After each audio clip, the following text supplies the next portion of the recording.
Lay back. Close your eyes if you'd like. Before we begin, what time is it where you are? And where in the world are you listening from tonight? Let me know in the comments. I read everyone. It helps me feel like I'm telling these stories just to you, and if you haven't already, take a second to subscribe to the channel. There are hundreds of hours of stories waiting to help you fall asleep, all without loud music, all without ads popping in once you've drifted off. Just slow history made for peace. Check out the playlist if you'd like to explore more strange and forgotten corners of the world. And now, let's go back to a world painted with dust, with domes that glinted in the sun, with scrolls written in languages that bent like vines, and with rules as unforgiving as the heat. We begin in the middle, because the Ottoman Empire was never truly young. By the time you were born into it, as a poor shoemaker's son in a coastal town or a bathhouse servant in the hills of Anatolia, the world already felt old. The domes were cracked, the markets smelled of fatigue, and life didn't wait for you to be ready. You woke to the sound of iron striking iron. The blacksmith had no reason to wait until dawn fully broke. Noise was survival. He was already hammering shoes for horses that didn't belong to you, swords for soldiers who'd never learn your name, and nails for coffins that always sold faster after winter. The morning air wasn't cold. It was damp, heavy, like cloth, soaked in old breath. Your straw mat clung to your back. You sat up. Your head ached. The water in the clay jug was stale and had the flavor of dust and clay. You drank it anyway, because thirst in the Ottoman Empire never waited. If you were lucky, you worked for your uncle. If you weren't, you worked for a man who knew your father once owed him a favor. Debt traveled generations like disease. You tied on your leather sandals, cracked but still more than your brother had. He'd be barefoot another month, maybe two. The streets were already filling, men with calloused hands and the scent of goat fat on their skin, veiled women whispering, faces unreadable, eyes sharp, children running, always thin. You ducked your head and walked fast because in the Ottoman world, if you weren't born important, you learned to be invisible. There was no privacy, not in the bathhouses where you scrubbed the same skin until it bled, not in the coffee stalls where men argued over poems they couldn't read, not even at home, and if you had a home, where three families might share one roof, one fire, one door that didn't close. You learned to speak without saying much, to step around arguments like broken glass, to keep your opinions folded like linens only taken out in private, and even then rarely, because words in the empire could be dangerous, especially if you were heard. Taxes arrived before the harvest, before the fruit ripened, before your debts were paid. They came as promises first, of soldiers passing through, of temporary levies for war, of borrowed carts or borrowed tools. And then they came as men, with lists, with seals, with eyes. That didn't need to look directly at you to take what they wanted. You might pay in grain, or in coin, or in your daughter's work, or, if you had nothing left, in silence. Because refusal wasn't an option, and appeals took years, and no one remembered the poor that long. The call to prayer echoed 5 times a day, and whether you believed or not, you paused. Not because of faith, because the sound marked time better than any clock. It told you when your stomach should start growling, when the sun would strike too hot, when the shadows would start to lengthen, and when it was nearly safe to sleep again. Religion was not a choice. It was the air. Even if your prayers were mumbled, even if your hands shook, you bowed. Because not bowing could mean far worse. You learned young that silence kept you safe. in the alleyways, in the market, in the room behind the room where the landlord counted coins and never looked you in the eye. Words could grow teeth if you let them out too loudly. And in the Ottoman Empire, words were watched. The empire liked order. It liked records, ledgers, scribes, but not your complaints. If you were a peasant, your name wasn't written anywhere important. You existed on scraps, not of food, but of attention. Your birth wasn't marked unless taxes were owed. Your death might be recorded if someone tripped over your grave. So you learned to live between the lines. Work didn't stop with daylight. It changed shape. If you were in the fields, you dug with hands that bled through cloth. The soil was dry, hard. It didn't give easily. You'd pray for rain, but only enough. Too much, and the floods came. And the pashas wouldn't lower the taxes. You paid the same whether the crops lived or drowned. If you were a weaver, your fingers stiffened.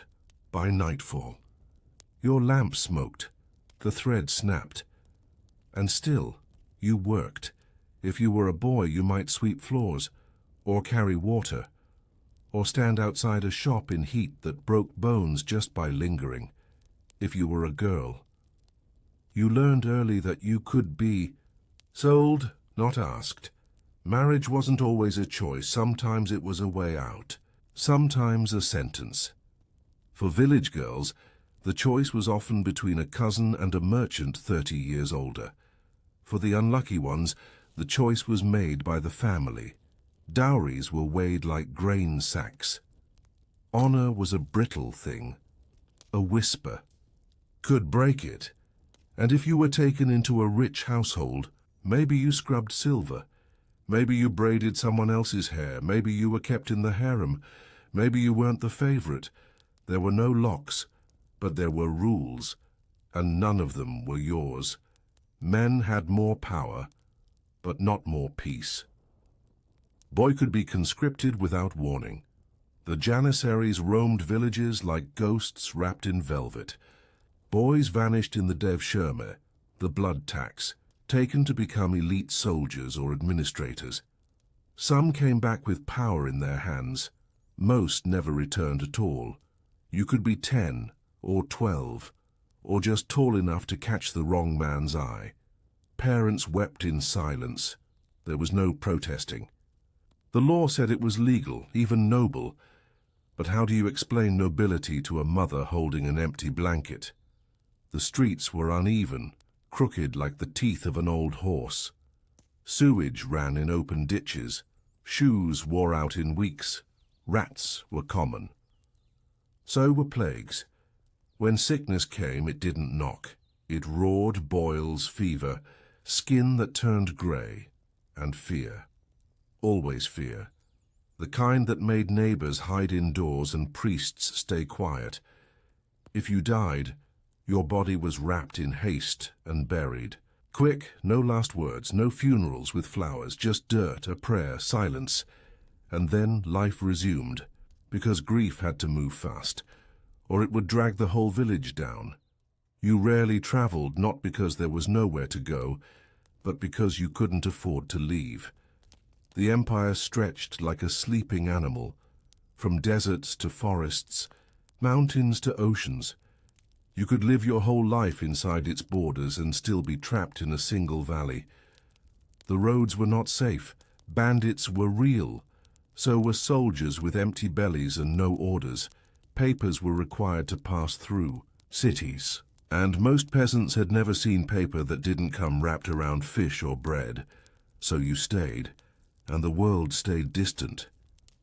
Justice was slow and expensive. If someone wronged you, stole your goat, your land, your sleep, you went to the carder, the local judge. If you were lucky, he was sober. If you were rich, he listened otherwise. You waited in line, waited through prayers, waited behind someone who brought gifts. And when your turn came, you were asked for proof. Paper, witnesses, records, all things you didn't have. So you nodded, accepted the verdict, walked away. Justice didn't belong to the poor. It visited sometimes, but it never stayed the night. There were joys. Of course there were. A hot fig from the tree that grew near the well, a string of prayer beads passed from grandfather to grandson, the sound of oud strings played quietly at sunset, a glimpse of someone's face in the market, just long enough to dream about later, the smell of bread, the warmth of clean clothes, a letter read aloud by someone who could. But they were thin joys, like light through shutters. You could feel them, but not always touch. Food was rarely enough. Flatbread was a meal. So was lentil soup thinned to water, chickpeas, olives. The aye, occasional scrap of goat or lamb if someone in the family had married well. Spices were rare unless you worked near the port, and hunger changed the way people looked at things. Cats, for example, were not always pets. Figs were picked early.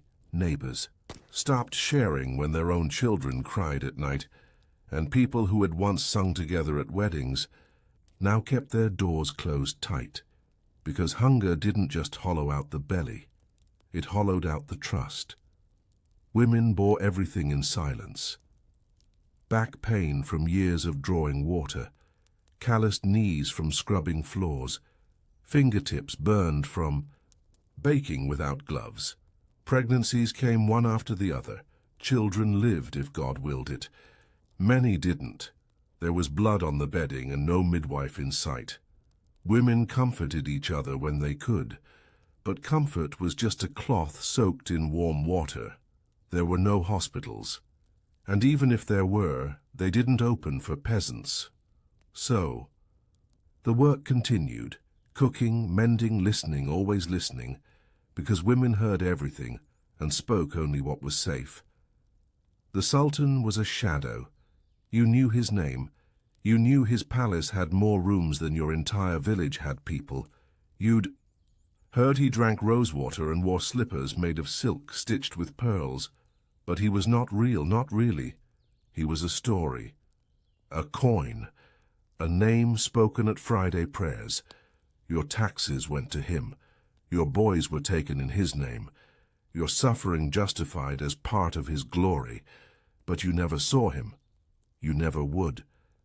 The empire was vast, and you were just a dust speck on the hem of its robe. And the Sultan remained a shadow, even as the sun reached its highest point. The heat deepened, not the soft kind of spring warmth that danced over stones and brought out the scent of herbs. This was the heat that flattened sound, that made the world shimmer at the edges, that pressed on your ribs like a second skin, hot and heavy and indifferent. You kept walking, because you had to, because the merchant had sent you with a message to the coppersmith's district, and it didn't matter if your sandals were worn or your feet blistered. No one waited for the poor to rest. The city changed smells as you walked through it. By the dye shops it smelled of sour indigo and old urine. By the tanneries it stank of lime and rot. By the mosque the smell softened. Sandalwood, rosewater, sweat, and the faint scent of smoke curling from copper incense holders. But no place ever smelled clean. Even the breeze brought the scent of bodies, fish bones, chicken droppings, coal ash, and still you breathed it in like home because you knew no other air.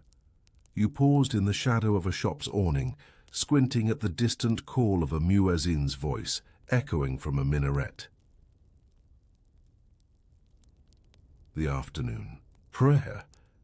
Shadows stretched longer across the broken cobblestones. Some men stopped to pray, brushing the dust from their knees, folding their hands. Others pretended not to hear it, too tired, too cynical, or too broken in spirit to kneel again. You didn't judge. You just watched. The city sighed beneath the weight of its people. Inside the coppersmith's stall, the air was thicker still. Heat rolled off the forge. Orange light flickered across sweat-slicked backs and arms coated in dust. Hammers struck metal with such rhythm it almost became music. The coppersmith didn't look up as you gave your message. He grunted. He would deliver the basin tomorrow, that was all. You stepped back into the street, ears ringing, eyes blinking against the light. A cat yowled nearby. 2 boys ran past, barefoot, laughing. You didn't know what they were laughing at, but it made you ache. There was no school for you. There never had been. In the mosques, yes, the wealthier boys sat on reed mats and repeated verses. Some learned to read, some learned to write. But your education was the market, the weight of a bag of flour, the way to guess a butcher's mood, from the set of his shoulders, how to sharpen a knife without wasting the edge, how to speak to soldiers without speaking too much. You learned how not to be noticed, and how to remember every face that owed you a favor, because survival depended on quiet memory. By mid-afternoon, the city softened again. The heat didn't lessen, but the people slowed. Vendors leaned on stools. Apprentices dozed in doorways. A woman fanned herself with a folded fan made from an old tax form, lips moving without sound, maybe praying, maybe counting. You sat beneath a crumbling wall and drank from a goatskin flask. The water was warm, but it was water. 2 men argued nearby in Greek, their voices sharp. You didn't understand the words, but the tone was universal. Money, blame, exhaustion. You looked away, you always looked away. A cart rolled past with bundles of firewood. Another carried dyed cloth, crimson, violet, ochre. Someone shouted.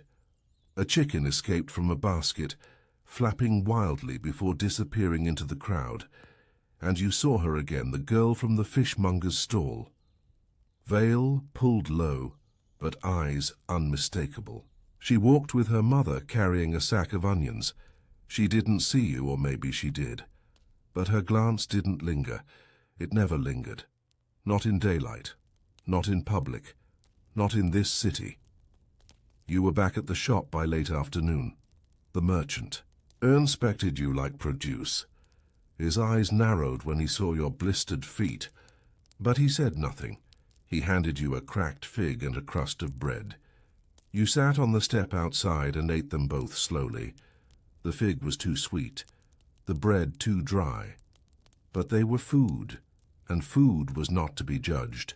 A beggar passed by. No legs. Moved on a wooden cart, using his hands like oars. You nodded to him. He didn't nod back. The merchant's son came out and kicked at the dirt. A few years younger than you, soft hands, silk belt, clean sandals. He made a face when he saw you, said something under his breath. You didn't answer because you couldn't afford to answer, and because you knew, deep down, that if the sultans' soldiers came tomorrow and asked for young men for labor, it would be you they chose, not him. His father would pay. Yours could not. So you stayed silent and chewed your bread. The sun began to dip. Evening stretched over the rooftops, pulling gold and amber into the cracks between buildings. The call to prayer came again, this time softer, slower, the muezzin's voice trembling like a candle flame. You stood, brushed the crumbs from your lap, and walked toward home.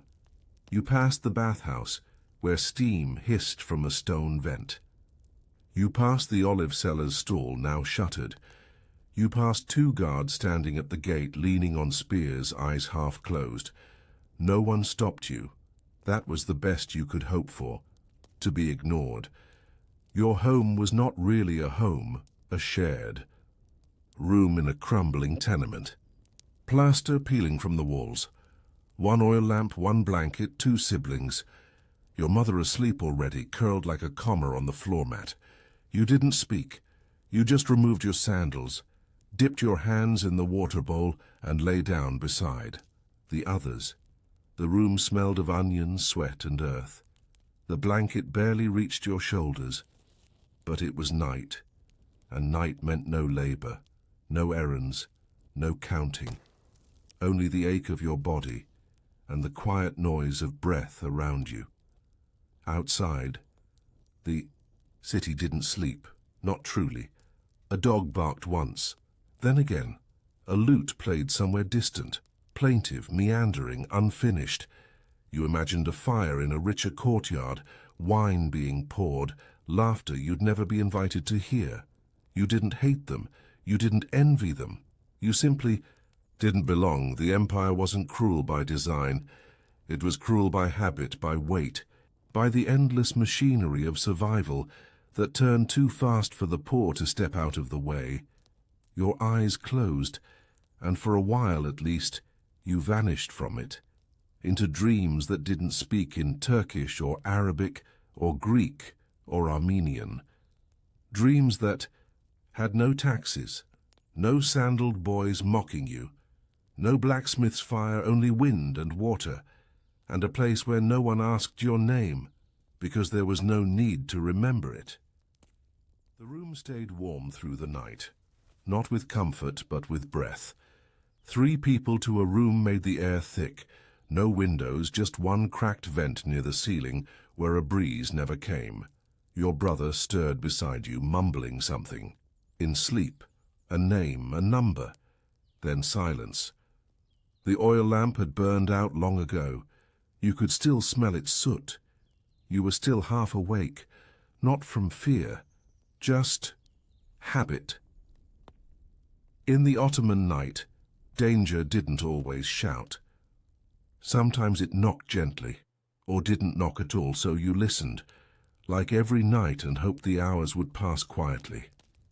Footsteps passed outside, slow, measured, then gone. You didn't know if it was a patrol or a drunk or a lover returning late. It didn't matter. It wasn't your business. And anything that wasn't your business was best left alone. The night held so many things: secrets, deals, crimes, small human sorrows that never made it into the mosque records or the tax books. You rolled to your other side, the mat beneath. You creaked. Your elbow ached from the day's labor.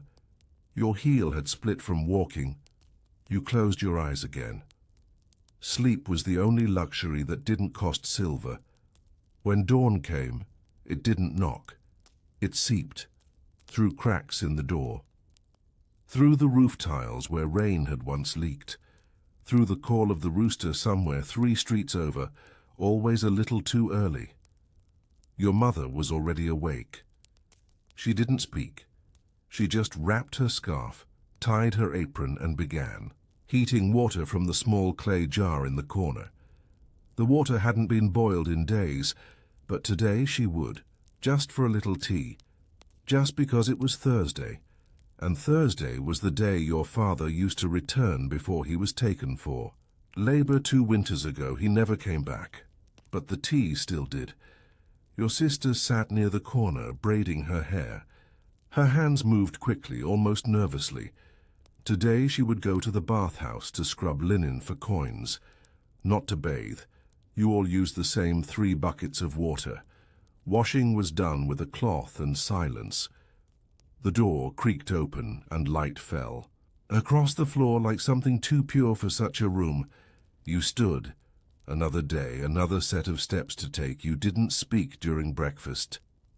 There wasn't anything to say. A crust of flatbread. A smear of something made from chickpeas. Salt, if there was any. You chewed slowly, careful not to crack your molars. No one lingered. Lingering was for people who didn't owe anything to the day. You wrapped your headscarf, grabbed the clay jug for water, and stepped out into the street. The air outside was already hot, but less crowded. At this hour, only the bakers were working, their ovens glowing like mouths of stone giants. Smoke curled into the alley. You caught the scent of sweet dough, butter, flour, but that bread wasn't for you. It was for someone with more coin. You moved on. The stones beneath your feet had been polished by centuries of footsteps. not polished. Like silver, but like memory, worn smooth, familiar. You didn't need to look down to walk. Your feet knew the way. You arrived at the well. Others were already there. A man with 3 jugs. A girl who looked too small to carry even one. An old woman with a scarf so thin it looked like spiderweb. You waited your turn. No one argued. There wasn't time. The well water was always cold, cold like buried truth. It smelled faintly of iron and moss. You filled the jug, wiped the sweat from your brow, and turned back. Your arms ached already. The day hadn't even started. You passed. The shop where the merchant's son sat eating figs, his mouth sticky with juice. He saw you, laughed. You didn't react. He wasn't worth it. You passed the mosque, where a few men gathered for morning prayer.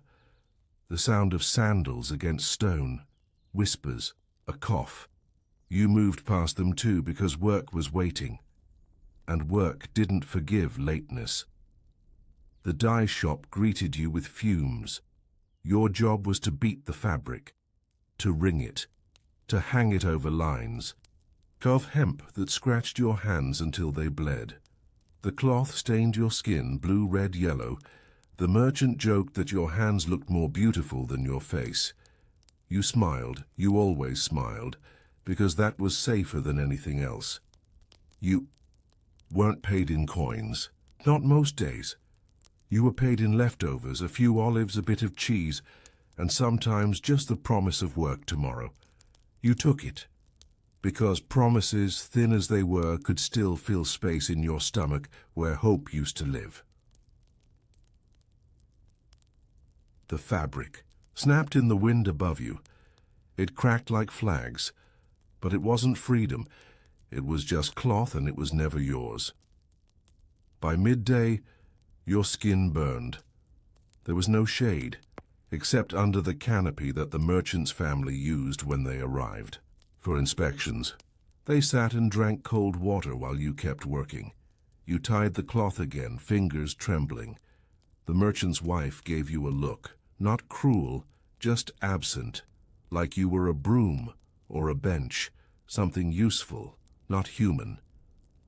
A man passed in the street wearing a sash of gold-threaded silk, an official, maybe a tax collector. Maybe just someone who knew someone important. He didn't look at you. You didn't expect him to. And if he did, you'd probably look away. Attention was a dangerous gift. That afternoon, a child fell near the tannery. He scraped his leg badly, sobbing as flies swarmed the wound.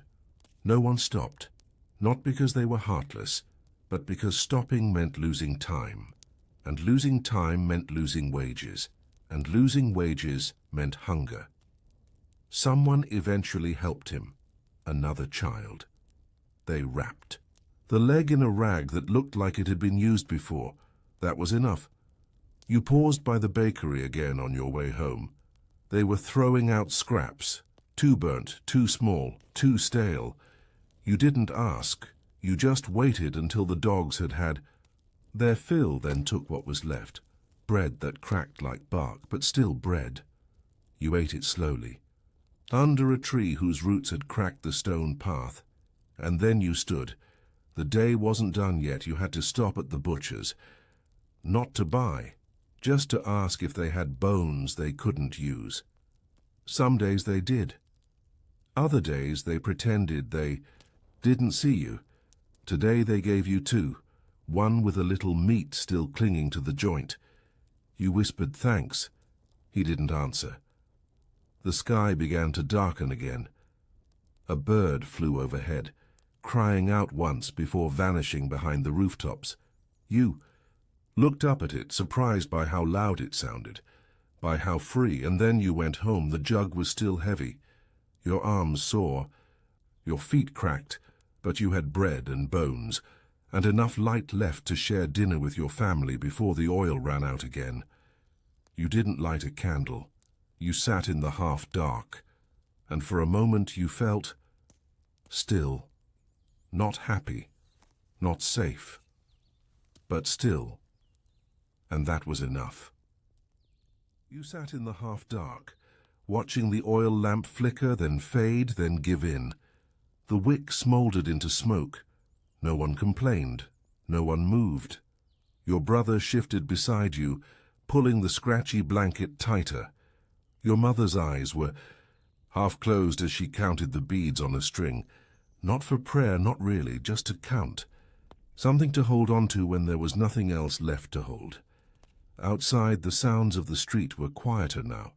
Just the occasional horse's hooves, a tired dog barking at its own shadow, and the rustle of wind through curtains that never quite kept out the dust. The city was sleeping, but you weren't. Sleep didn't come easily in the Empire. It had to be earned, like bread. You closed your eyes anyway, and let your thoughts wander. Back to the smell of the dye shop, the sting in your hands, the smirk on the merchant's face. To the sound of your sister's laughter years ago before your father was taken. To the goat you once fed that had eyes like a wise man and ribs like a fence. You missed things you'd never get back. But you didn't cry. Not because you were strong, but because crying used water, and water had to be saved.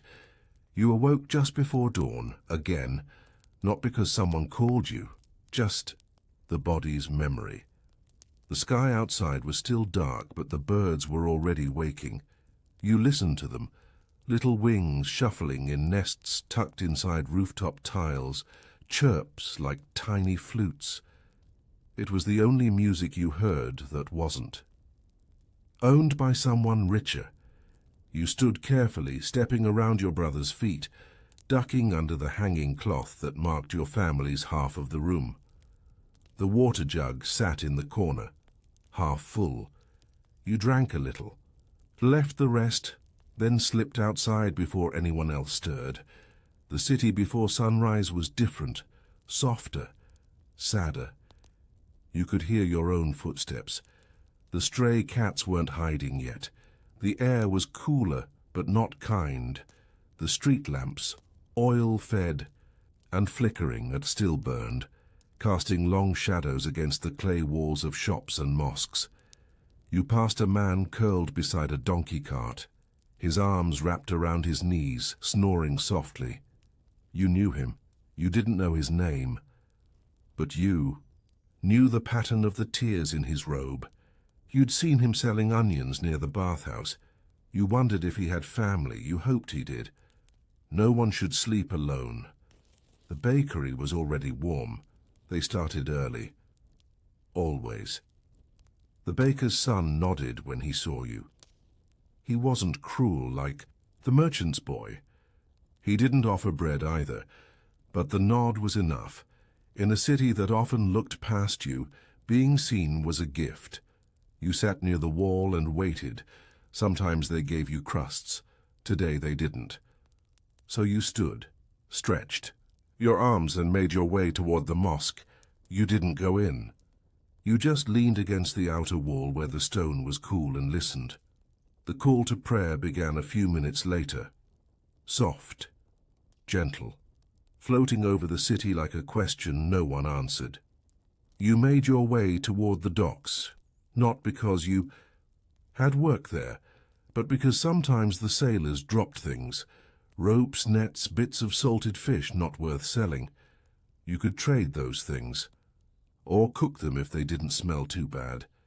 The docks were loud even at this hour, men shouting in Greek, Turkish, Arabic, Armenian, carts groaning under weight, the slap of water against stone, the caw of gulls circling like judges overhead.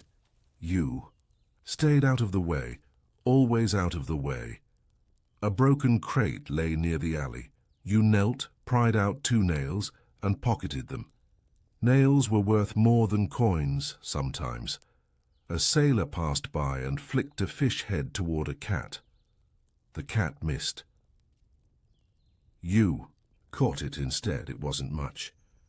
But the eyes were still clear, and the meat around the collarbone was enough to boil. You didn't smile. Smiling wasn't for fish heads. But inside, you marked it as a small victory, like not falling, like not being noticed by a guard, like not getting caught when you lifted a date from the edge of a vendor's stall last week. Small victories kept you going. You returned home before midday. Your mother was washing cloth in a bucket with bitter soap root. Your sister was gone, off to clean someone's courtyard or their feet or their lies. You didn't ask, she didn't say. You helped scrub, quietly. Your fingers stung. She didn't thank you. That was love here. Quiet help. No words. Thank yous were for strangers. The sun rose higher. You took the fish head and the last of the lentils and set a pot over the flame, boiled it slow, added water twice, crushed a dried fig into it, the only one left. The smell was not bad. Your brother cheered when he smelled it. He hadn't eaten since yesterday. You gave him most of it. You ate the rest. The bones went into a jar, dried, cracked later, ground to powder for the neighbor's chickens. Nothing was wasted. Nothing. Ever was. You returned to the dye shop that afternoon. The merchant said nothing, just pointed at the cloth. You worked in silence. A fly buzzed around your head for nearly an hour. You didn't swat it. You didn't have the energy. The sky darkened early. A storm was coming. You wrapped the lines, covered the bins. The wind lifted your scarf and stung your eyes. The merchant finally dismissed you. You bowed, turned, and walked into the rain. It hit. Hard big drops, hot like sweat. It smelled of stone and iron and old promises. You didn't run. You let it soak you. Because rain, rare as it was, cleaned more than dirt. It cleaned the day off your shoulders. You stopped beneath an archway to catch your breath. Your scarf clung to your skin. Your hands were wrinkled from the wet, and for a moment you let yourself pretend that you were not here, that you were somewhere with green hills and books and figs in every basket, and no lists, no ledgers, no eyes watching your back. But the thunder reminded you you weren't there.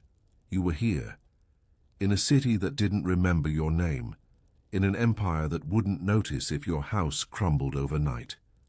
You walked home in silence, soaking, cold, but cleaner than you'd felt in weeks. At home, your mother had lit the lamp again. Your sister was back, quiet, face unreadable. No one asked her anything. You handed her the cloth you'd carried in your robe, a bit of thread from the dye shop. Useless to them, useful to her. She nodded. That was love too. That night you sat with your family and chewed bread softened in fish broth. The storm knocked softly on the roof. You listened to it, eyes closed, breathing steady, knowing that tomorrow would be the same, but tonight, at least you were full and dry and home. The rain faded slowly, not with a grand finale, but like a tired old man taking a final breath. One last drop, then another, then only silence, the kind that feels soaked through. Inside the room, it was damp.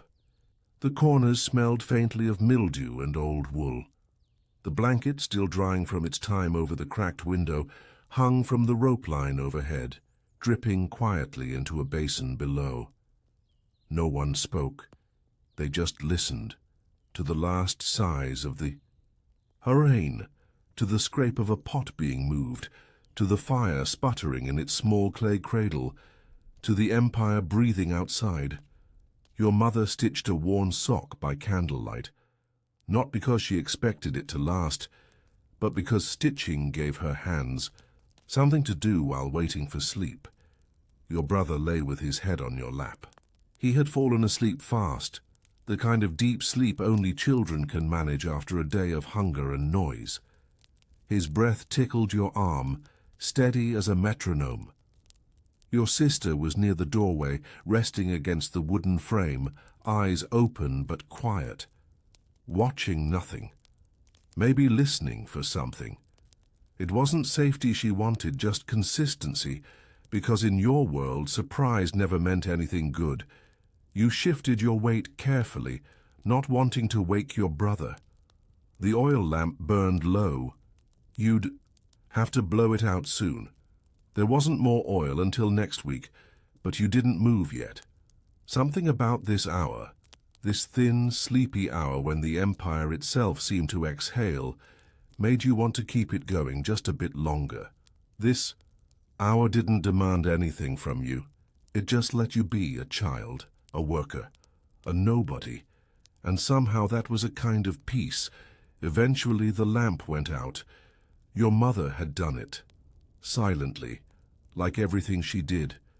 You lay down on the mat, carefully, keeping your brother curled against your side. The room was pitch black now, but you didn't mind.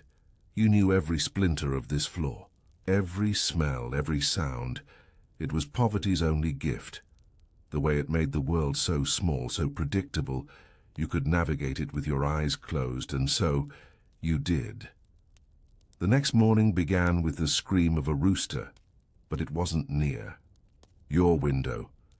It was somewhere across the rooftops, bouncing between clay walls and half-open shutters, a call that pierced dreams and cracked them wide open. You blinked in the dark, breath held, trying to decide what hour it was. Before dawn, you guessed your mother stirred beside you, but she didn't speak. She was already calculating the day. Outside, the streets were wet. Not puddled. The stone was too greedy for that. But damp, slick, fragrant with the storm's aftermath. Leaves stuck to walls. A lone sandal floated down the alley's runoff gutter. Some child would cry for it later. You stepped over it and made your way toward the washing stones. You weren't working there today, but it was where people talked, quietly, quickly, without men nearby. You needed news. Sometimes it was about work. Sometimes food, and sometimes, very rarely, it was about escape. The women were already there, kneeling beside the wash trench, slapping wet cloth on stone with the weight of a decade in every swing. They spoke in whispers, not because they were telling secrets, but because even basic truth sounded dangerous in this city. You sat down near the edge, soaked your hands, washed your scarf just to look busy. One woman mentioned a fire near the spice quarter. Another said the taxman was coming again. No one knew when or who would be named, but everyone worried. You looked at your palms. The dyes from yesterday still stained them, yellow mostly, with streaks of crimson. They made your hands look older than they were, stronger maybe, but not freer. Nothing in the Empire was free. Not color, not silence, not even grief. The rest of the day blurred. You ran errands, fetched charcoal from a brazier vendor 2 streets over, returned a broken cup for the neighbor's wife, helped your brother carry water for a man who'd lost his left hand in the war and now traded stories for fish. You didn't complain. You moved, you lifted, you nodded.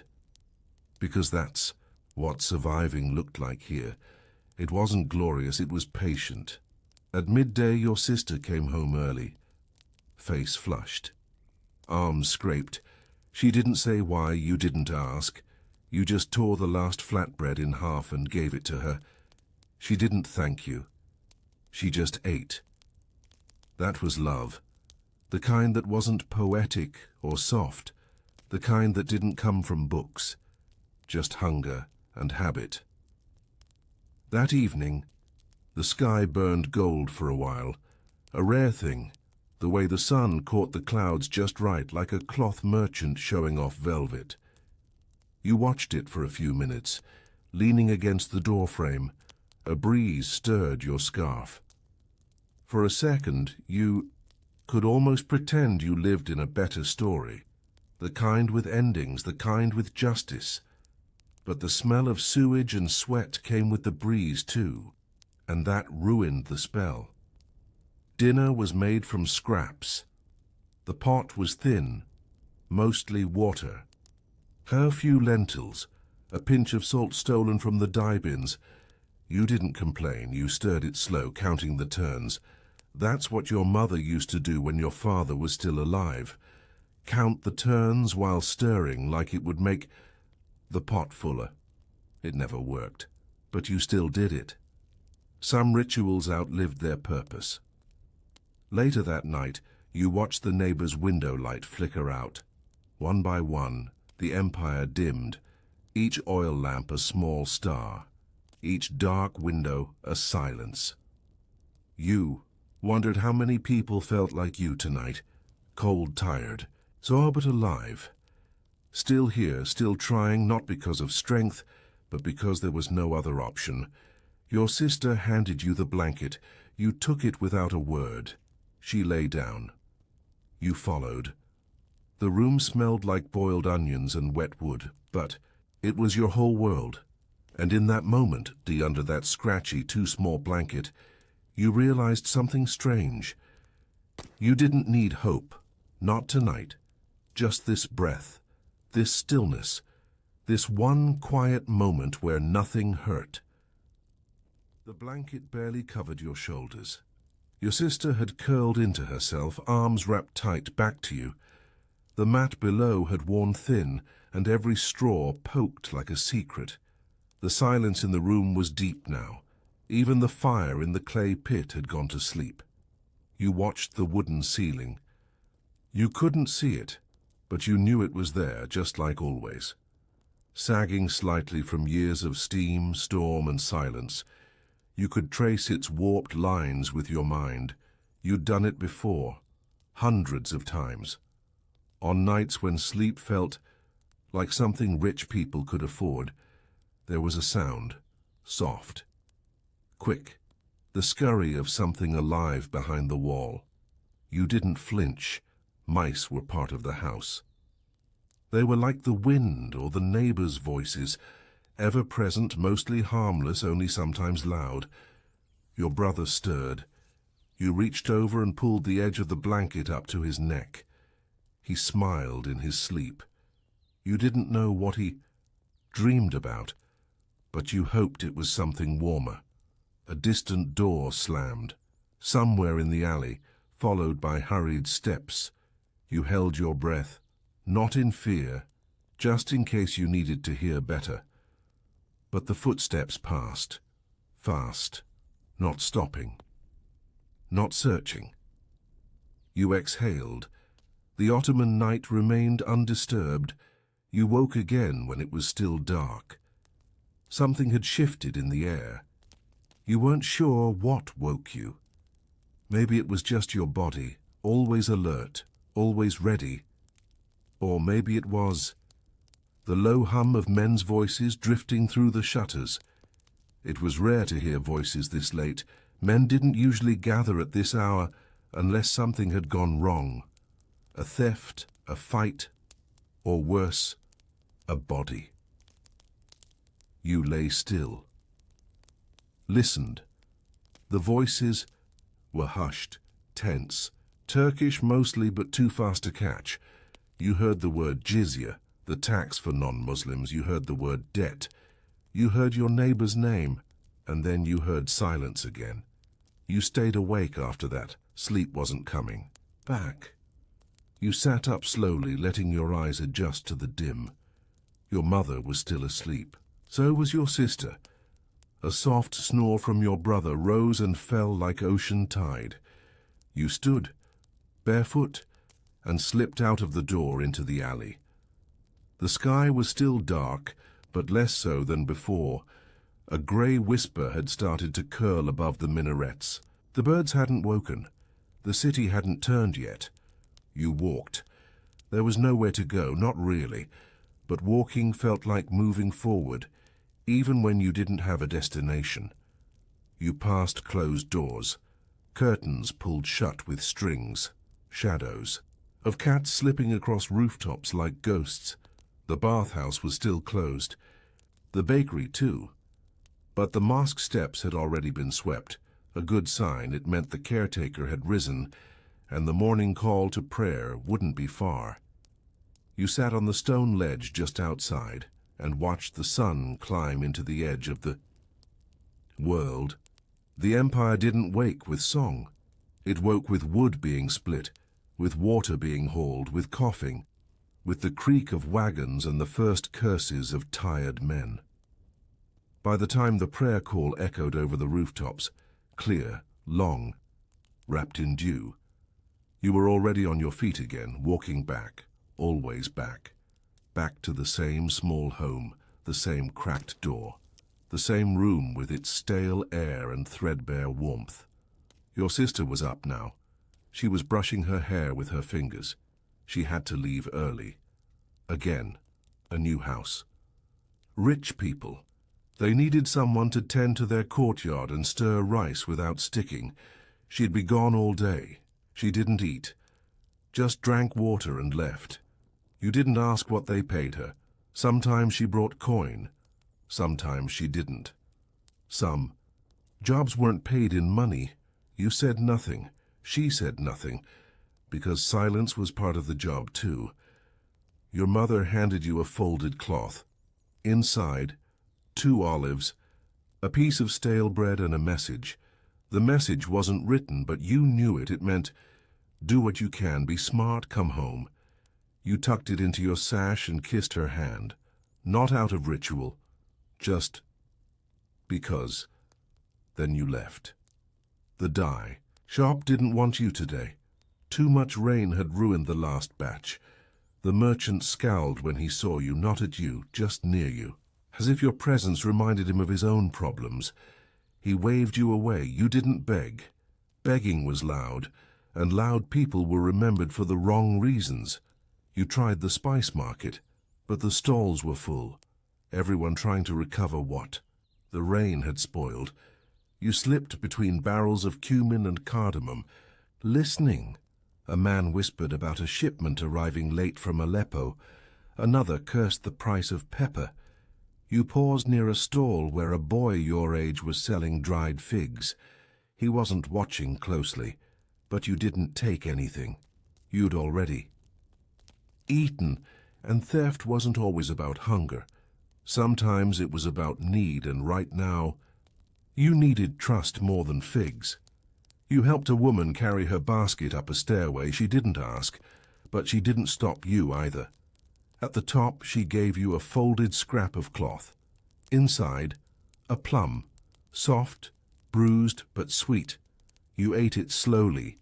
Juice. On your chin. She didn't say thank you, she just nodded and went inside. That was enough. The sun rose high, the empire blinked in the brightness. People shouted, traded, lied, weighed, sold, swore, and still you walked. Looking for work. Looking for purpose. Looking for anything. By late afternoon your legs ached. You sat in the shadow of an archway, watched pigeons fight over breadcrumbs, listened to an old man recite poetry to no one, and remembered the name of the sailor who used to bring oranges to the dye shop. You hadn't seen him in months. Maybe he'd died, or maybe he'd just stopped caring. Either way, he was gone. You got home before the sky turned pink. Your mother was boiling rice. Where she got it, you didn't ask. She just pointed to the pot and nodded. You stirred. The smell filled the room. Your brother clapped his hands. It wasn't much, but it was warm, and sometimes warm was enough. The night fell gently. No wind, no rain. Just soft dark and the sound of a flute somewhere far away. Not music for dancing, music for remembering. You lay on your mat, pulled the blanket to your chin, and let your breath slow because sleep was coming, and tomorrow would be the same, but you were still here, and in the empire that was victory. The room was dark again, not with dread, just with routine. A soft, familiar kind of dark, the kind that didn't hide danger, only memories. You lay still. breathing slow. One hand beneath your head, the other resting over your belly, where the yaw. Rice still sat warm.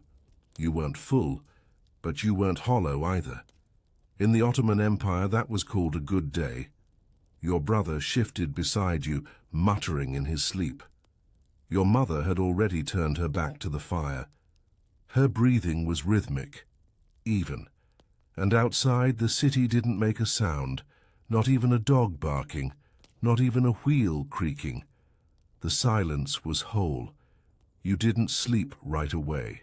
You let your eyes stay open, watching the outline of the ceiling, beams through the faint light from the alley, moonlight or maybe some merchant's lamp burning past curfew. Your fingers traced the edge of the mat, the frayed end of the blanket, the smoothness of your own knuckles. Your thoughts drifted to nothing important, to the color of dye you'd spilled a week ago, to the time your sister broke a bowl and blamed the wind, to the way the street vendor today had looked at you, not with cruelty, just indifference. That was worse somehow.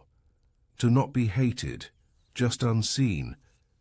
At some point, you must have fallen asleep, because you woke to footsteps. Soft, urgent, inside. Your eyes snapped open, breath held. You didn't move. Not yet. The steps stopped. You turned your head slightly. It was your sister. She hadn't been in bed, now she was. Her eyes were open, staring at the ceiling like you had done. Her dress was damp at the hem, her scarf unwrapped. She said nothing. You said nothing. There was nothing to say. Not here. Not tonight. Not ever, maybe. But you scooted closer anyway, so her hand could find yours, and you let the silence hold both of you. The rooster cried before the muezzin did. You heard it first, a sharp noise, proud and foolish. Then, moments later, the voice from the minaret rose, long, winding, a thread pulling the city awake. You blinked, not ready. Your limbs were stiff, but the day had begun. And in the empire, the day never asked for permission. Your mother was already pouring hot water over yesterday's tea leaves. The second boil never tasted right, but it was warm. You drank it slowly. Let the tannins scrape your throat, let the steam wake your skin. The bread was harder this morning, but it softened with tea. And your brother sang something under his breath, a song with no real words, just a hum and a rhythm from the streets. It made your mother smile, not big, but enough. There was a man at the door by the time you stood to leave. He was tall, thin, in robes that had seen better dye. He wasn't a soldier, but not a friend either. He had a list. Your mother's face tightened. You stepped behind her. He asked for a tax, a local one, on households with more than 2 children. You were 3. He left after a few quiet words and no coin. He said he would. Return. They always said that, they always did. You didn't speak as you walked to the market, you had no errands, but no one noticed a boy with quick feet and quiet eyes walking through the rows of goods. You listened to conversations you weren't part of, watched hands slip coins into pockets, counted how many stalls had new stock. It told you how the week was going. There were more figs today, less soap. Someone had laid out peacock feathers, probably stolen. You didn't linger. Too much color drew too much attention. There was a cart being pulled near the spice quarter. Old wood, big wheels, a man inside it wrapped in cloth, not a prisoner, a body. The imam walked beside the cart. No one followed, no one wept. You watched it pass and counted the steps between you and the dead. 15, 16, 17, then gone, and life resumed, like it always did, like it always had to. You found work near the tanners, not inside. They didn't let boys in without letters, but outside scraping refuse into barrels. Your hands stung after the first hour. Your back ached after the second, but the man gave you bread, hot, flat, covered in ash, but warm, and that was worth more than anything. You walked home with sore feet and soot on your face. Your sister wasn't back yet. Your mother was sewing. Your brother had built a toy boat out of broken spoon handles and string. He showed it to you proudly. You nodded, said nothing, but your heart tightened just a little, because you remembered when you used to do the same, and you remembered when the world started telling you not to bother. Dinner was thin, but spiced. Your mother had saved a pinch of something, fragrant for tonight. You chewed slowly. Your brother talked too much. Your mother didn't stop him. Your sister came in after the sun had dipped, tired, but her hands held coins. 3. She put 2 in the bowl, kept 1. No one asked. She bathed her feet, in silence, and sat near the window, not saying where she'd been, but you scooted over again, close enough to share the mat. That was enough. Night came gently, with the smell of street dust and distant almonds, with the whisper of a neighbor's flute, with the creak of the mosque door, closing for the last time today. You lay down again, your brother curled under your arm, your sister beside you, your mother still sewing, eyes half closed, and you listened to the city settle again, to the empire breathing, to the quiet inside your ribs, and you told yourself once again, still here, still tomorrow, still trying. You closed your eyes, not to sleep, not yet, just to rest them. Behind your lids, colors still flickered, the orange of the fire, the gray of the alley, the bright, yellow thread in your mother's hands. Everything in the empire had color, but it was never the kind you wanted. The blue in your scarf was borrowed from someone richer. The red on your brother's shirt had faded with every wash. Even the walls in your home had once been painted a soft green, but now looked like bruises, dulled with soot and years. Still, color survived here, just like you, faded, quiet, but stubborn.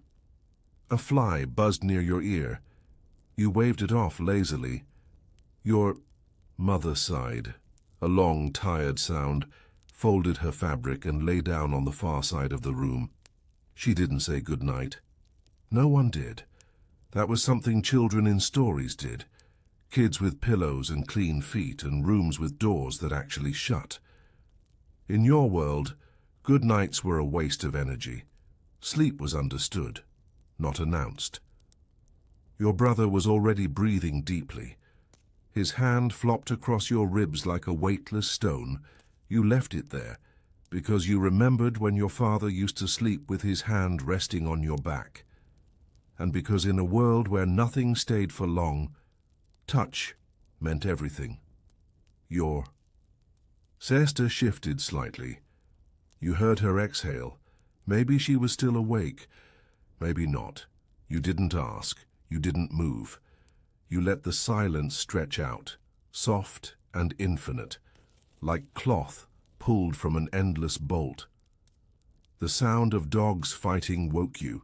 Not close and a few streets over, just loud enough to snap you out of whatever half-dream you'd managed to sink into. You blinked. It was still night. The moon had shifted in the sky, now shining through the high window and casting long shadows across the room. The dogs snarled. One yelped, then silence, then a human shout. You held your breath, listened. Footsteps, running, then fading, then nothing. You relaxed again, the kind of tired that settled deep in your bones. You didn't realize you'd fallen asleep again until morning light touched your face. The city smelled like iron today, not fresh, old iron, rusted, nails, horseshoes, the hinges of 100 doors that never closed right. You sat up slowly, muscles sore from sleep. The mat had shifted under you in the night. The blanket had bunched near your knees. Your mother was already gone, off to bargain with the butcher over bones. Your sister was combing her hair with her fingers. Your brother was drawing shapes on the wall with a lump of charcoal, mumbling a story only he could understand. The empire continued. So did you. There was a festival today, not for people like you, for the guild masters, for the merchants, for the men who sat in chairs instead of on steps. You knew because the streets were being swept more carefully. Banners hung from balconies, and soldiers in polished boots paced the corners of the square. You weren't going to the festival, but you walked close enough to see it, from behind the awnings, from between the stalls, from shadows. That was how you watched everything. Uninvited, but present, like rain on someone else's wedding. You saw a boy there, your age. His robe was clean, his belt stiff with embroidery. He walked beside his father like someone who had never carried anything heavier than a fruit. He didn't look at you. You didn't expect him to. But for a second, just one, you wondered what it would be like to switch places just for a day, to walk without watching your step, to eat without counting bites, to speak without lowering your voice. Then someone jostled your elbow, and the thought broke like a dropped bowl, and it was back to the real world again. The baker had set aside old crusts for the poor. You waited until the line was short, said nothing, took your share. The bread was hard, bitter, but still food. You chewed it slowly, letting the warmth of the sun on your shoulders distract from the taste. A girl beside you, younger, barefoot, sharp eyes, held out a piece of her crust to a stray cat. It licked it, then wandered off. She shrugged. Some things were too hungry even for scraps. By midday the market was too loud. Voices competed. Bells rang. Vendors shouted lies wrapped in spice and praise. You slipped away into the quieter alleys where wet laundry dripped from lines and pots steamed with borrowed flavor. You passed a man sleeping on stone, a boy playing with a wheel, a woman whispering into her scarf. None of them noticed you, and that was fine. You didn't need to be seen to survive, only to keep moving. Your sister found you near the steps of the hammam. She had 3 bruises on her forearm and a coin in her hand. You didn't ask. You just took the coin and said thank you. She didn't smile, didn't frown, just sat beside you and watched the pigeons drink from a cracked basin. They were filthy, those pigeons, but free. At least they could fly.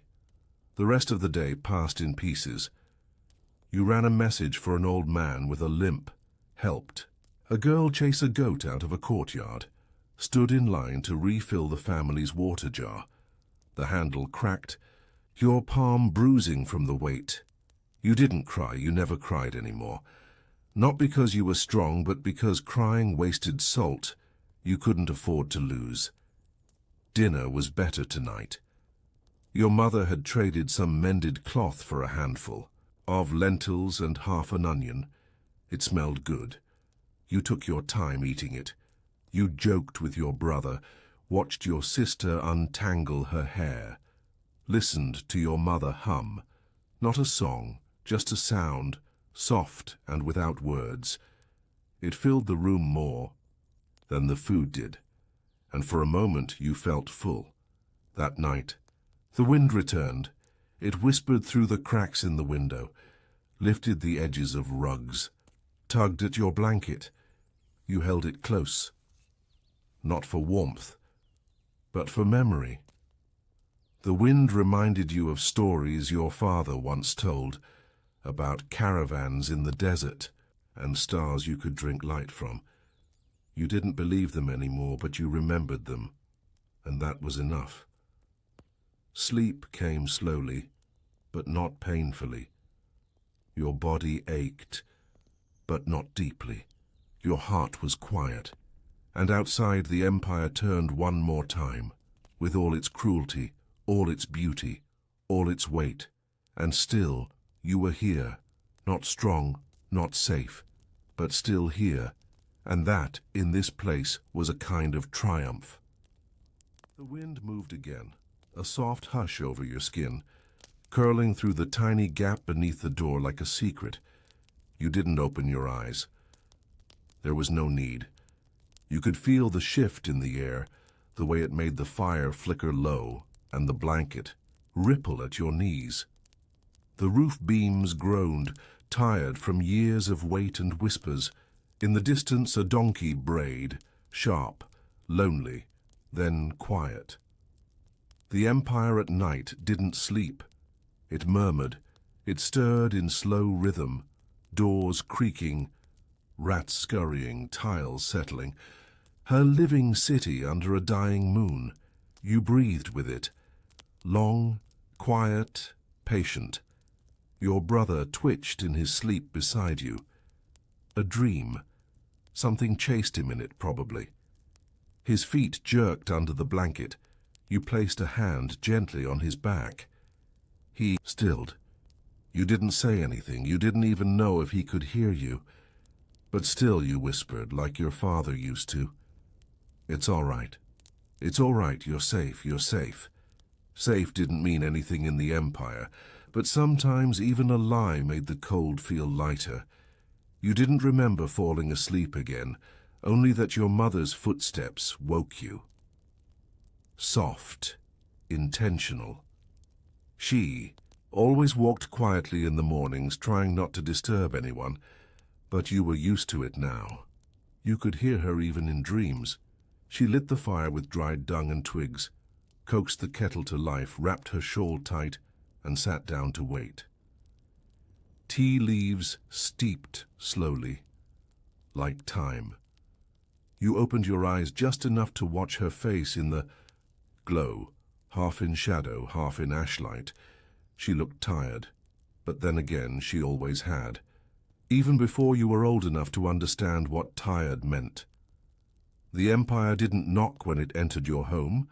It slid in through taxes, through illness, through small humiliations that no one else noticed. Today, it entered with the neighbors' news. There had been a hanging in the square. A merchant had refused to pay bribes. He was made an example. No one asked who had done it. No one asked why. They just nodded, folded the information like parchment, filed it in the back of their mind, behind all the other reminders to stay small, stay quiet, stay alive. Your mother handed you a bundle, a small one. Inside, 2 small loaves of barley bread, wrapped in yesterday's cloth, and a single copper coin. "Find oil," she said, her voice low, "and if there's change, get onions." You nodded, didn't ask questions. You never asked questions, not because you didn't care, because answers were a luxury, and luxuries were dangerous. The streets were fuller than usual. Word of the hanging had traveled. People walked faster, eyes down. The soldiers near the mosque were quiet today, but their hands rested heavy on their hilts. A vendor shouted that his figs were half price, voice strained, like he knew no one had coin. You stepped around puddles that smelled of iron and ash, past children with bare feet, past men who looked through you, and finally reached the oil seller's stall. He was old, greasy, and knew your mother by name. He said the oil had risen in price. You offered the coin anyway. He gave you less than usual, didn't look at your face, didn't offer an explanation. You didn't demand one, you just nodded and walked away, cradling the bottle like it was glass, which of course it was, but also it was more than that, it was dinner. You didn't have enough for onions. You spent what remained on salt. Not much, just enough to make things taste like something other than defeat. You didn't go straight home, you wandered a little, Not far, just far enough to see the posters nailed to the gate of the guild hall. New regulations, new taxes, new names of men you'd never meet who made decisions that ruined your week. You didn't read well, but you recognized the script, and you recognized the seal at the bottom. The Empire's approval. Red, thick, final. At the hammam, the steam was rising. You sat near the wall, where the workers gathered after morning shift. They didn't talk much, a few nodded when they saw you. One of them, a boy not much older than you, passed you a heel of bread with cheese. You hesitated, then took it. He didn't ask for anything. In return, just leaned his head back and closed his eyes. You ate slowly, watched the bathhouse attendants carry buckets of water, their shoulders rope-thick from years of lifting, and you wondered, quietly, how long it would take for your hands to look like theirs. When you got home, the fire was out. But your mother lit it again quickly. She didn't ask how much oil. She didn't complain about the missing onions. She just poured the water and added the rice and stirred in the salt. You helped without speaking. Your sister came home mid-stir, silent, tired, but carrying a wrapped bundle that smelled faintly of roasted chicken. She placed it down gently. Didn't say where it came from. Your mother unwrapped it and said simply, "Tonight we eat well." No one clapped, no one cheered, but your brother smiled so wide it almost looked like he'd forgotten the color of hunger. That evening, you lit the lamp early, not for light, but for feeling. The warmth of flame, however small, reminded you that not everything in the Empire was cold. You all sat together. No laughter, no speeches, just chewing and swallowing and closing your eyes after each bite. Your mother said grace, barely audible. Your brother hummed. Your sister stared at nothing, and you were full, for the first time in weeks, and you almost didn't know what to do with the feeling. The night air was gentle. No wind, no dogs, no strange footsteps. You lay on your mat and stared up, full and slow. The moon moved across the window, like a watcher. Your breath matched its pace. Your heart was still, and even though the Empire had not changed, you had survived the day, and that, quietly, stubbornly, was enough. You didn't want to sleep, not because you were scared, but because for once you weren't hungry, and that kind of comfort came so rarely that part of you wanted to hold on to it. Stay awake just long enough to feel it a little more, to remember it later when the ache returned. Your hand drifted across the mat, found the edge of your brother's blanket, tucked it closer around him. He didn't wake. He just turned a little in his sleep, the kind of turn that only the well-fed manage. You let out a breath you didn't know you were holding, then closed your eyes. You dreamed of nothing, and when you woke, it was with sunlight on your face and warmth still in your stomach. Your back hurt, but less than usual. Your eyes stung. But that was from sleep, not smoke. Your sister was combing her hair again, the same way she always did, methodical, slow. Not out of vanity, but habit. Your mother was already outside, grinding something in the stone bowl, chickpeas maybe, or lentils. Her shoulders moved with that same slow circle, like turning time itself. And your brother. He was humming again. You didn't know the tune, maybe he made it up. Maybe it came from some dream where the Empire was kinder.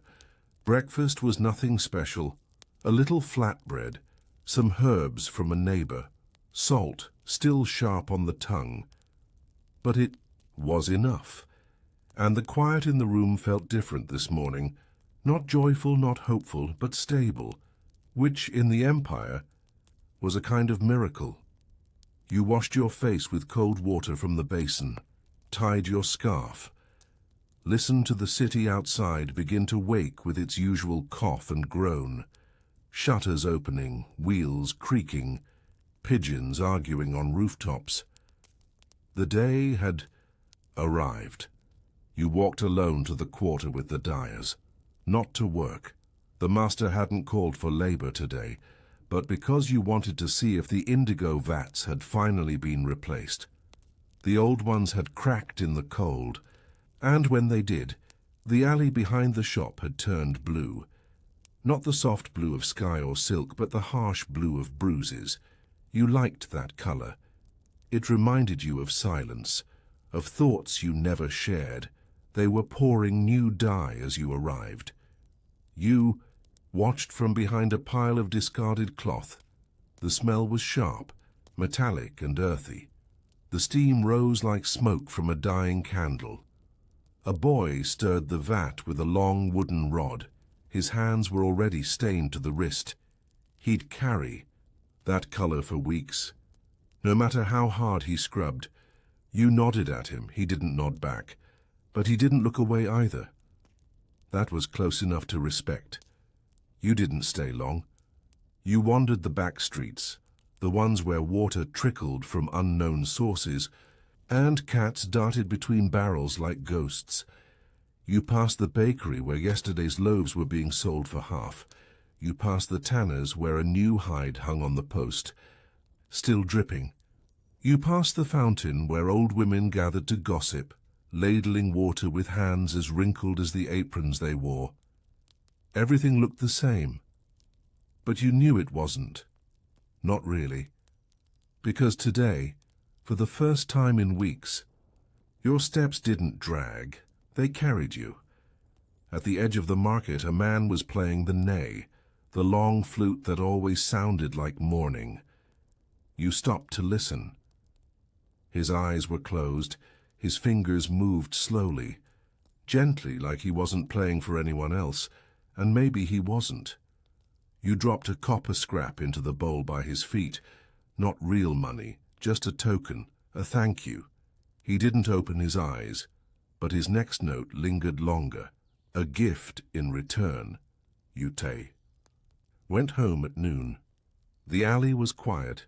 Your mother sat on a stool, mending someone else's shirt for coin. Your sister was out. Your brother was asleep on the roof. You could see his foot dangling near the edge.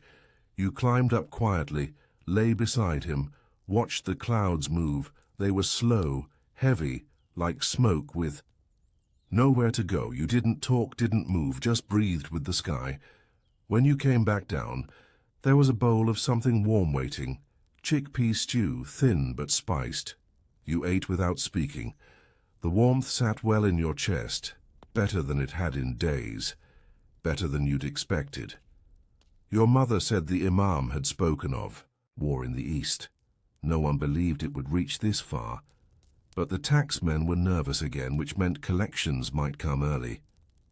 You nodded, not because you understood war, but because you understood the price of fear, and fear always came with a bill. That evening your sister returned with a book, a real one, not scraps or folded broadsheets, not a page stolen from a scribe's trash, but a whole book, bound, faded, stitched down the middle. She said she'd found it near the docks, in a pile of cast-offs. It smelled like salt and old paper. She opened it like it was holy.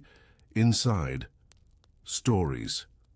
You couldn't read much, but she could. And that night, for the first time in as long as you could remember, you sat as a family and listened to words that weren't warnings. She read slowly, carefully, and the room held its breath. The story was simple. A merchant, a bird, a journey. It wasn't true, of course, you knew that, but it didn't need to be. It just needed to be gentle. And it was. Soft, strange, and full of places you'd never see. You closed your eyes and saw them anyway. The sea, the hills, the merchant's sandals in the sand. And when the story ended, no one clapped, no one moved. Your sister closed the book. Your mother whispered something, maybe a prayer, maybe a memory, and the lamp burned low. You slept soon after, not because you were tired, but because you didn't want to ruin the silence, the kind that didn't come from hunger, or grief, or waiting, just quiet for its own sake. The best kind, the rarest kind. The oil lamp sputtered, just once. A tiny flick of flame that startled the shadows on the wall, made them dance like tired ghosts. Your eyes fluttered open. You hadn't meant to fall asleep, but the story had folded around you, thick as a wool blanket. You didn't even remember the last few lines your sister read. You only remembered the rhythm of her voice, the way it had slowed near the end, not because the story was finished, but because she didn't want to let it go. No one wanted to let it go. Not you. Not your mother. Not your brother, curled up, now with the corner of the book clutched gently in one small hand. Even asleep he held it like treasure, because it was. Because stories like that didn't belong to people like you, not in this empire. Not in a place where everything that brought joy had a price. You sat up quietly and looked at the flame, still alive, still fighting the dark. You understood that feeling. Your mother stirred in her sleep. You reached across and tucked the shawl closer around her shoulders. She hadn't said much lately. Her voice had started fading weeks ago, little by little until it became more gesture than sound.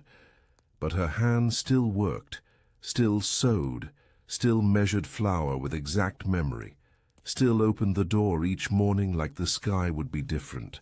This time, you wondered how many days she had left in her fingers, how many stitches, how many pots of tea, how many sighs. Then stopped wondering, because you didn't want to know. A quiet thump came from outside, not a threat, just the noise of something falling.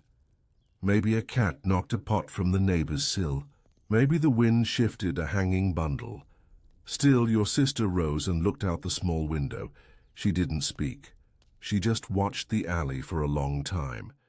You watched her, watched how still she stood, how her breath barely moved her chest.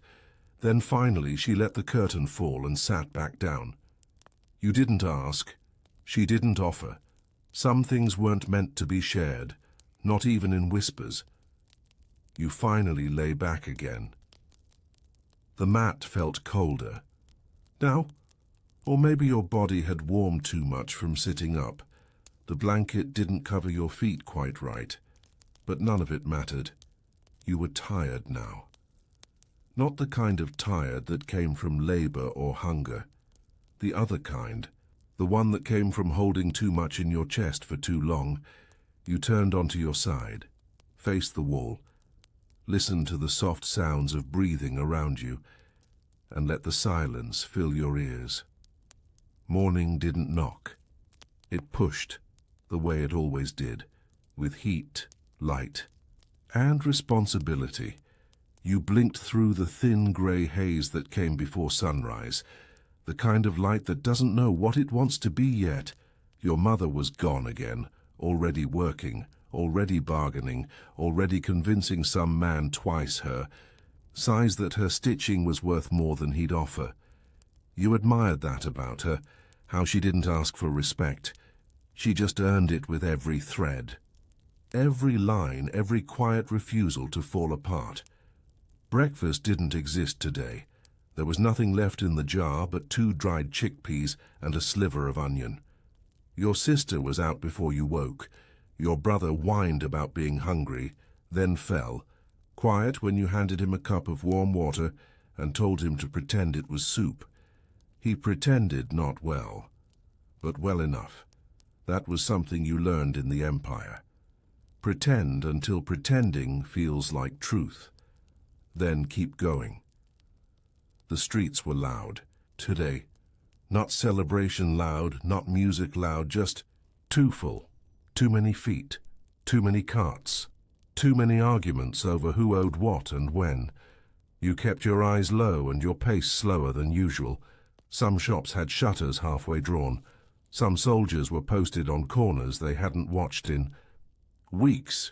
Rumors moved faster than carts, that a noble's house had been burned last night, that a taxman was killed by mistake, that 2 porters had vanished after dark.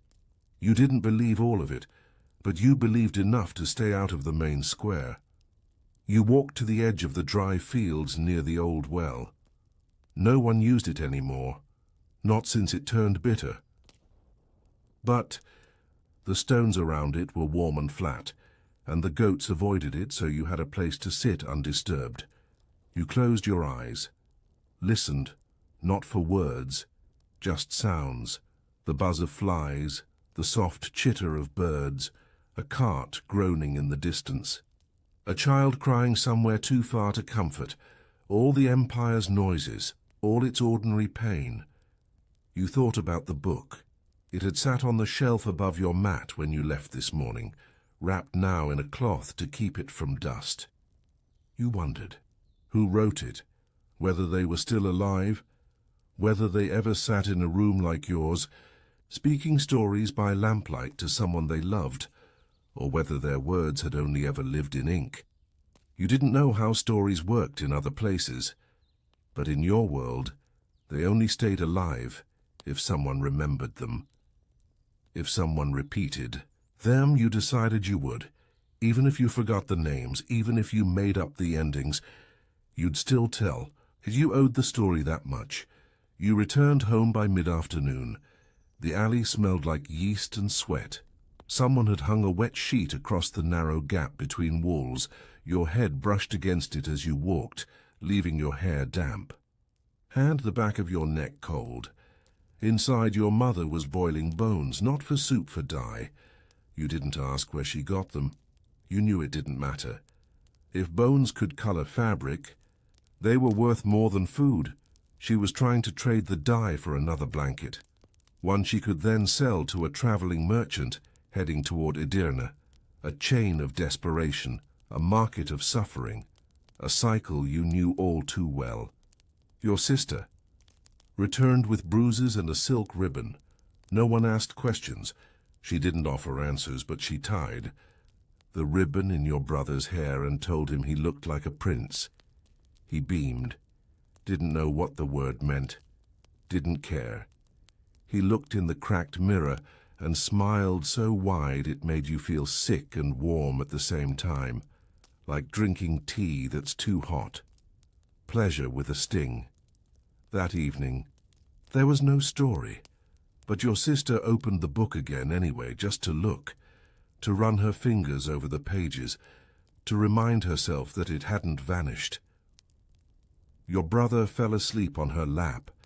You rested your head on your arm, watching the flame. Again, the Empire still groaned outside, but in here, in this one room, you were quiet, not safe, not whole, but quiet, and for tonight, that would be enough.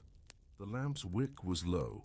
You could tell by the way the flame curved to one side, tired and leaning, as though it too had been listening for too long. Your sister hadn't turned a page in minutes. She was just staring at it, not reading anymore, just tracing the words with her fingertip. Her lips moved faintly, silently repeating a line she liked, or maybe trying to memorize a phrase that reminded her of another place, another version of her life. Your brother stirred in her lap, letting out the soft sound children make when they've passed through the first layer of sleep. Not a cry, not a word, just a little breath that says, I'm still here, and you were too. Still here, still breathing. Still in a room so small you could touch every wall without standing up. Still alive. And that was something. Outside, the air had changed. You noticed it slowly. The way you notice someone has left the room, not by their absence, but by the way the silence rearranges itself. The wind wasn't singing anymore, it had stilled, which meant a storm was coming. Your mother moved to the door, pulled the cloth tight across the frame. She didn't speak. She didn't need to. You rose and helped her. It took 2 nails and a twist of rope to secure it. The Empire's storms didn't wait for permission, and your home had too many cracks to risk letting one in. You lay down early. Everyone did. There was no tea tonight, no scraps to heat, no arguments to settle. Just a kind of shared heaviness that made speech unnecessary. You wrapped your scarf around your neck even indoors. The air had teeth. You curled onto your side and listened to your mother's shallow breaths, to the shifting of your sister's legs as she tried to move without waking your brother, to the gentle slap of the book as it finally closed. You didn't say goodnight. In the Empire, nights weren't guaranteed to be good. They just happened, and if you survived them, you did it quietly. The rain started slowly, not dramatic. Just soft taps on the roof, the kind that sound almost like fingertips. You liked that part. It felt like the sky remembering you were down here. You closed your eyes and pictured it, the clay tiles slick with water, the gutter overflowing, the chickens in the neighbor's yard huddled under the ledge like soldiers behind a broken wall. You wondered if the alley would flood again, if the cloth you'd nailed over the gap would hold, if the book would get wet. You reached out just in case and pulled it under your mat.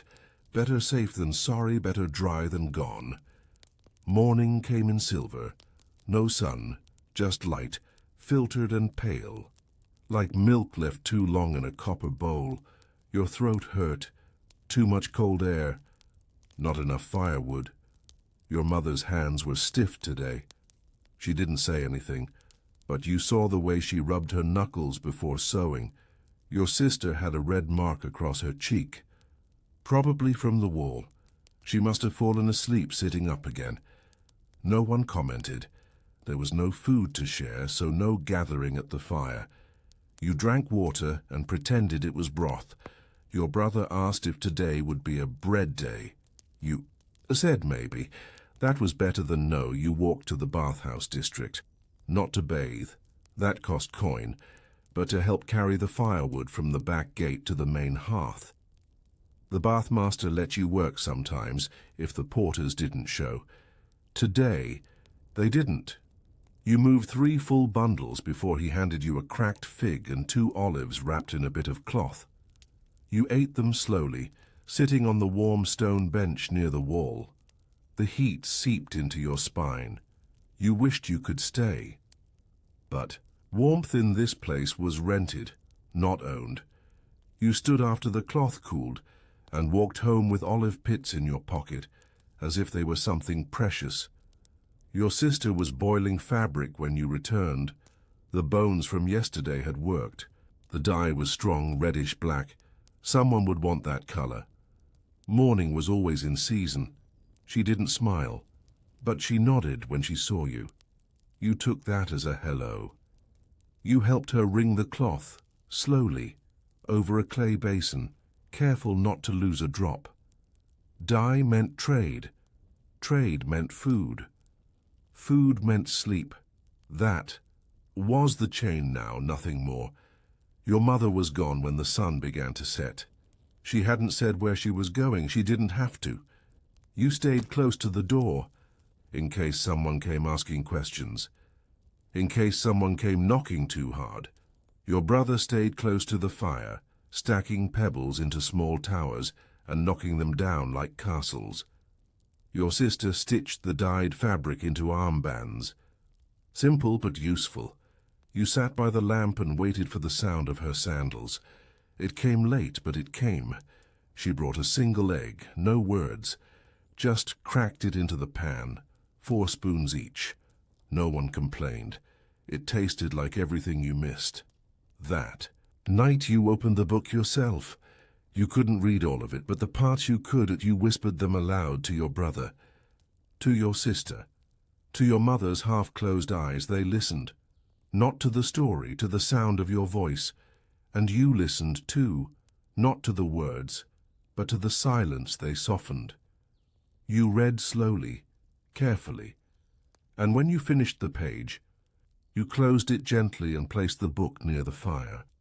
You didn't want to forget it, didn't want to let it fade like the rest of your days. Outside, the rain had stopped, but the puddles stayed and the sky had no stars.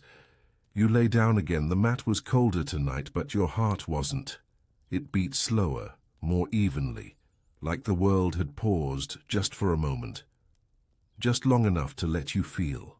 Human, just long enough to make you hope, even if you knew better. You woke to the sound of dripping, not rain anymore. Just the slow, steady sound of water collecting at the edge of the roof. A rhythmic tap every few seconds as it fell into the broken clay bowl your mother had placed beneath the leak weeks ago. She'd said she would patch it when she had the time, but time in the Empire was a currency no one had enough of, and roofs could always wait.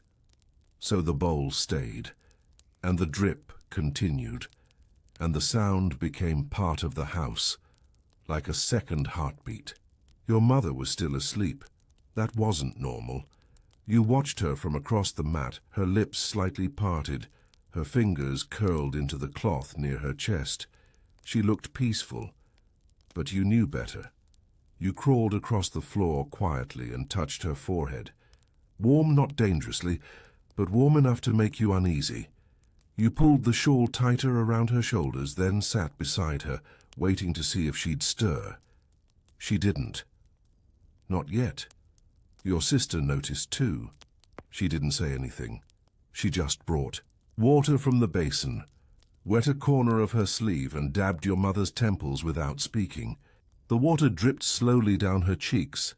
No one cried, not now. Not for a fever that hadn't yet arrived, not for a woman who still breathed. There would be time for that later, if it came. Your brother stayed asleep longer than usual, which meant you had to go to the baker alone.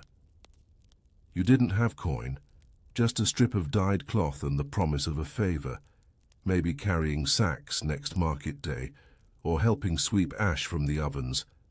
The baker knew your family. Sometimes that helped, sometimes it didn't. This time, he stared. Stared the cloth for a long time before nodding once and handing you a flat disc of bread. Yesterday's batch, a little stiff, a little charred. You thanked him anyway. Gratitude cost nothing, and in the Ottoman Empire you learned to give what didn't hurt. You broke the bread into 3, 1 piece for your sister, 1 for your brother, 1 you tore again, a quarter for your mother's lips, in case she woke and needed strength. You didn't eat, not because you weren't hungry, but because something in your chest told you today wasn't about you. The city sounded distant this morning, muted, as if wrapped in wool. Maybe it was the weather, the sky still grey, the clouds still heavy. Maybe it was something else.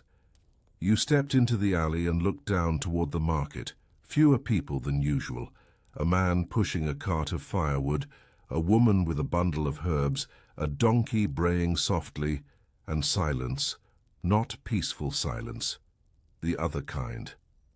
The waiting kind, the kind that came before announcements or arrests or losses. You didn't know which yet, but you felt it. Your sister left for the fountain. She needed clean water to boil herbs.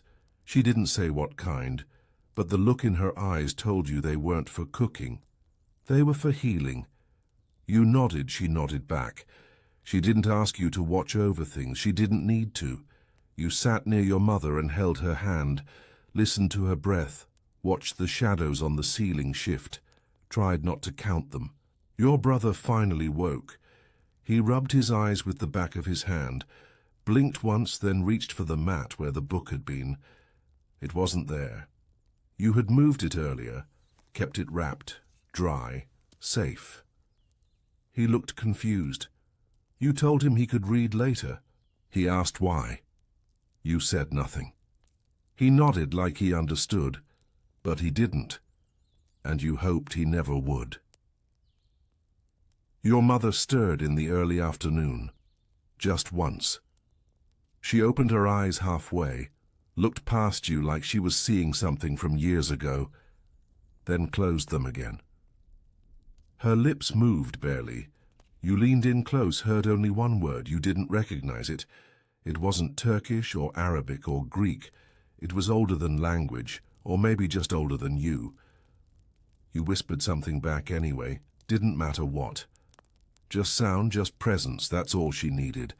Your sister came back with herbs, bitter-smelling, wrapped in a damp cloth and tied with string. She boiled them over the coals while you fanned the fire. The smell filled the room quickly, sharp, earthy, like damp soil after thunder.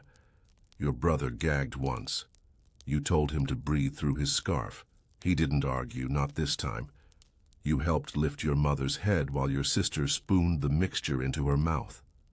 Most of it spilled, some stayed. It was enough. The sun slipped lower. The shadows stretched longer. You didn't remember the last time you'd stepped more than 10 paces outside. You didn't want to. Not with your mother like this. Not with your sister so quiet. Not with your brother pretending he wasn't scared. You told him a story, one you made up, about a boy who could fly if he tied enough feathers to his arms. He laughed at first, then asked where he'd go. You said anywhere. He said nowhere. You didn't correct him, because maybe he was right. Maybe nowhere was the only safe place left. You lit the lamp early. Didn't wait for the dark. The light made the room feel less fragile, more real, like the Empire couldn't find you if it couldn't hide behind shadows. Your sister finally smiled when the fire caught, just for a moment. A small curl at the edge of her mouth, then gone. But you held on to it, tucked it into the back of your mind like a pressed flower. Something to remember if tonight went wrong. You ate nothing that night. None of you did. But you sat near the warmth, wrapped in silence. Listened to the wind again, gentle this time, not like the days before. Your mother slept deeper, her breathing slower, but still there, still steady. You stayed close. Didn't read, didn't move, just breathed with her.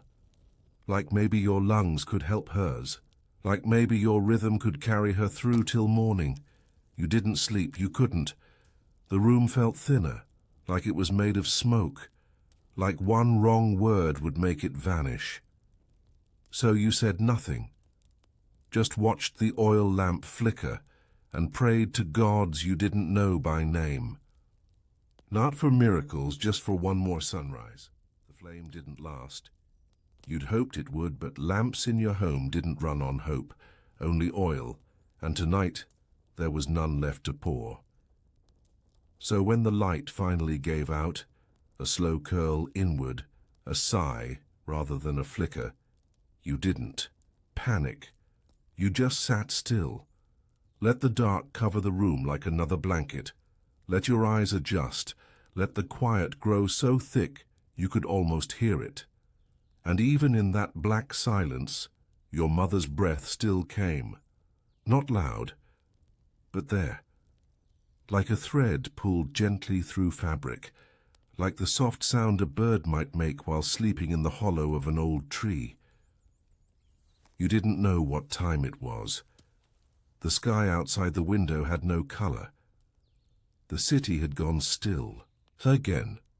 Only once did you hear a sound, and the heavy roll of a cart, moving slowly down the alley. It didn't stop, didn't pause outside your door, didn't ask if anyone inside was alive or dead. That's how the Empire worked. Its silence wasn't cruel, just consistent. Your sister leaned against the wall, her knees drawn up, her eyes open but unfocused. She hadn't said anything in hours. You wondered if she was still with you, or if her thoughts had already wandered to some future street, some quieter corner of another city where no one knew her name, a place where her fingers wouldn't be stained with dye, where her silence wouldn't be mistaken for obedience, where she could speak freely and be heard. You hoped she got there one day, even if you didn't go with her, even if you only got to imagine her there. Your brother had curled into a tight ball on the mat, one hand still clutched around the frayed spine of the book. He hadn't read from it tonight, but he'd held it all the same, as if the words inside could somehow protect him, not from soldiers or storms or sickness, but from something even harder to name, the kind of fear that came from seeing too much, too soon, the kind that never left you once it arrived. You envied his sleep.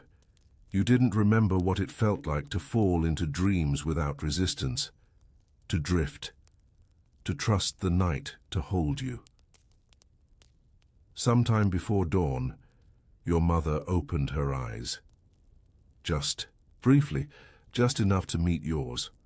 Her lips parted. She didn't speak, but she didn't have to. You understood. Everything she'd ever tried to teach you. How to knead dough with the heel of your palm. How to carry a pot without sloshing it. How to bargain without begging. It was all in that glance. And something else, too. Forgiveness. Not because you'd done something wrong, but because she knew how heavy it was, carrying the weight of others. After they're gone, and she was asking you silently to carry hers when the time came, not to be strong, not to be brave, just not to let her be forgotten. You nodded once, and she closed her eyes again, and her breathing slowed, and the room felt even quieter than before.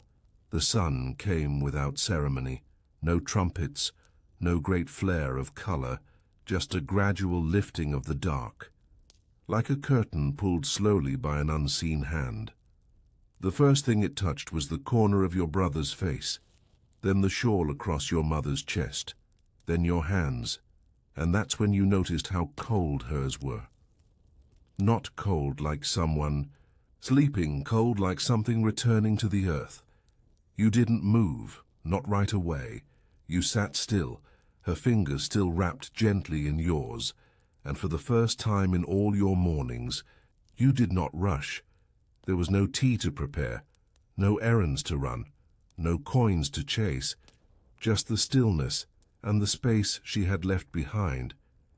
Your sister didn't cry. She stood slowly, touched your mother's cheek once, then pulled the blanket gently over her. Then she walked outside, alone into the new day you didn't follow. You stayed with your brother instead. When he woke, he looked at you, then at the mat, then back at you. You didn't explain. He didn't ask. He just scooted closer and leaned against your side. You opened the book, turned to a page with no smudges, and began to read. By noon, the neighbors knew. The women brought candles. The old man, from 3 doors down, came to help with the washing. Someone fetched the imam. You stood in the doorway while they cleaned the room, speaking softly, rearranging pillows, lifting pots and setting them back down like the sounds might wake her. They wouldn't, but it mattered. How you touched the space someone had loved in. How you folded the cloth they'd held against their shoulder. How you carried them from the house one last time. You watched, you didn't cry, you didn't breathe, you just watched, because you knew that memory was a kind of duty, too. The burial was simple. Most things were. The empire didn't decorate its poor. But there were prayers, and a few kind words from a woman who remembered your mother before her hair turned silver. She'd once danced in the alley during a summer wedding, she said, laughing and barefoot and unstoppable. You didn't know that version of her, but now you did, and that mattered more than you expected. When you returned home, the room felt too big, even though nothing had changed. Same walls, same mat, same empty pot by the fire. But absence has its own volume, and your mother's was deafening. You sat on the floor beside your brother. Your sister returned before sunset, a single pouch in her hand, herbs and spices from the merchant's quarter. A trade she didn't explain, you didn't ask. She brewed tea without speaking. You drank it in silence. And for a moment, it felt like time had paused. Not forever. Just long enough to take a breath. You dreamed that night. Really dreamed. Not the fragments and flashes of exhaustion, but a full dream. You were on a boat, crossing a river you didn't recognize. There were reeds at the edges, and the water was still. And on the other side stood your mother, not old, not sick, just waiting. She didn't speak, she only nodded, and the boat kept drifting. You didn't reach her, but she didn't fade. Either. She was there, and that was enough. You woke to sunlight. Real sunlight, the kind that warmed your skin through the window. The city sounded different today, not better. Just louder, like it had remembered it was alive. You stood, tied your scarf, washed your face, opened the book one more time. Read the line she'd once said was her favorite. The wind remembers every name it's ever touched. And you closed it gently, smiling, because she had lived, and you had remembered. And somehow, despite it all, you were still here, still breathing, still in the empire, still you. Good night.